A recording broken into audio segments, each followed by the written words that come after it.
Well, I would say now, looking back and with my experience now, I'd say all skills are transferable. I didn't have actual like work skills in the sense like a work and a 9-to-5 kind of skills. I was living a kind of crazy life in the streets, but I think it was transferable communication and but realistically none, to be honest.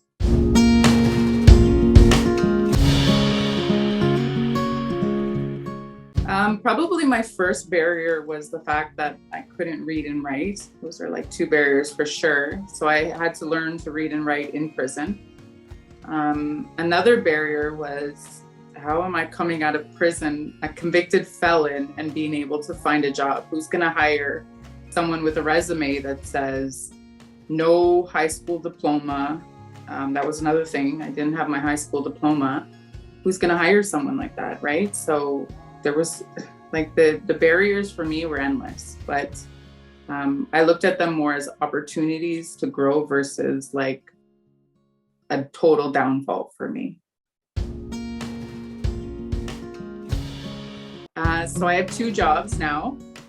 My first job, my full-time job is I'm what's called a residential and community care coordinator. So I support men and women who have been in car accidents, men and women that have been deemed catastrophic. So I am responsible of the team to send out, PSWs and rehabilitation therapists. I have lots of responsibilities to make sure that, our clients are being taken care of. But I didn't join this company because of doing brain injury stuff. I joined this company because of the vision that the CEO of the company had. So it was actually the CEO who found me.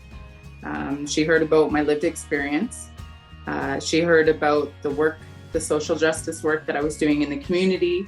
And she found me and reached out and basically shared with me that her vision is to try to start a women's halfway house transitional home for women with mental health issues. And that's obviously it is not obviously, but it is a dream of mine. So I was like, yeah, put me on board. And she's like, well, it's not there yet. It's going to take time. So in the meantime, would you be willing to be a manager in this area? And seeing that I have a background in social service work, I took the position, and I've only grown in the company and just proved that I'm able to do anything if I'm just given a chance. And then my second job is I am a radio host for CBC. And that's where I had the opportunity to do a prison podcast called Life Jolt. And Life Jolt, first of all, is prison slang for a life sentence. And I thought of that because prison is a life sentence. When you come out, it doesn't leave you, because it's situations like this. You come out of prison and you can't just find a job so easy. So anyways, I did this podcast where I was able to walk alongside women, and hear their life stories and talk about before prison, during prison, after prison, and also some other issues that people that are in prison have struggled with that even brought them to prison. So that's my jobs.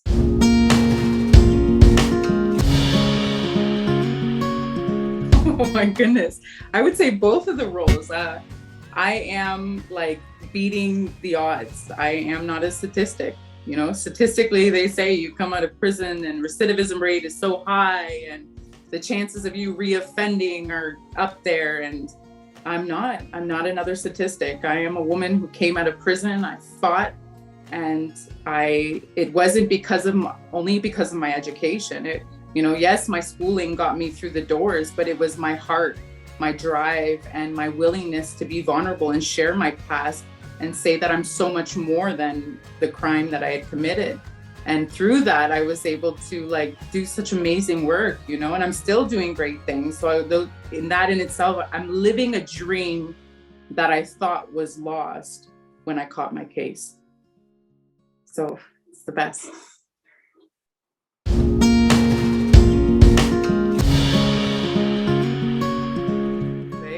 There's so much that I would say to you. The sky is the limit. It's not impossible, and it's not the end until you say it's the end. Don't believe the lies that because you committed a crime that you will suffer the rest of your life for it. You choose what you're going to do with what had happened. and you come out and you just keep trying. Don't give up. I don't have the positions I have with my role as a manager and my role working with CBC. It didn't come because of this high master's in education or a doctorate. It came because I refused to give up. So I think that's the key, is just refuse to give up. Like, just keep trying until you have your last breath, believing in yourself. Because at the end of the day, realistically speaking, if you wait and you depend on people to believe in you, then you're going to be let down, right? But if you believe in yourself and you have that inner drive within you that says, keep going, don't give up, no matter what it looks like, just keep plowing through, keep being faithful to yourself, faithful to your dream and the desires that you have for yourself and your family, then I promise you, I am living proof that the sky is the limits and you can have your dreams. Like, nothing that I'm doing now is because of an education or because I'm in a prestige position or because I'm this rich person. Everything that I do and that I am today was because I seen men and women in prison and the feeling of oppression and affliction that we endure. And I had a drive to come out and make a change and be an advocate for those who are silenced. So be that, find that driving force within yourself and keep going. Use your gift and your talent that you discover when you're within the prison walls and use it when you get out. And I'm telling you, the thing that I found when I was in prison was my voice. I realized that someone had said to me once, a sounding trumpet gets the most attention. And I refused to be silenced. And that's how I am where I am today, just because I refused to be silenced. That was my strength that I found within the prison. So don't give up.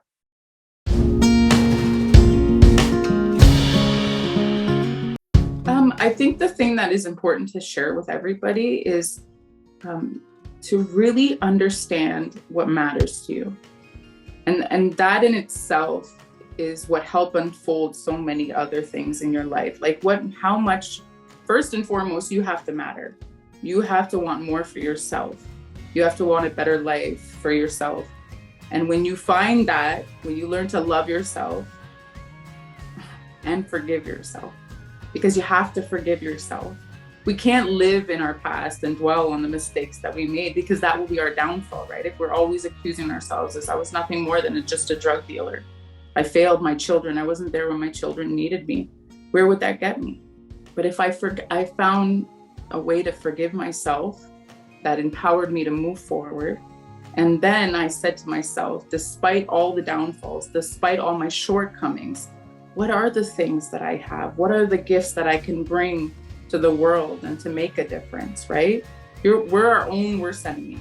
We are our own worst destruction. It doesn't matter. Mankind is always going to judge. They're always going to have their opinion of who we are, but there's always going to be some sort of stigma surrounding people who have been incarcerated. That's inevitable.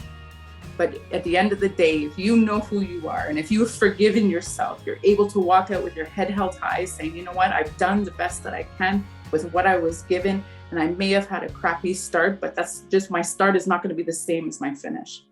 So that's truly my advice to you, to anyone who's going through these situations. You know, people like us, we deserve a second chance. We all make mistakes.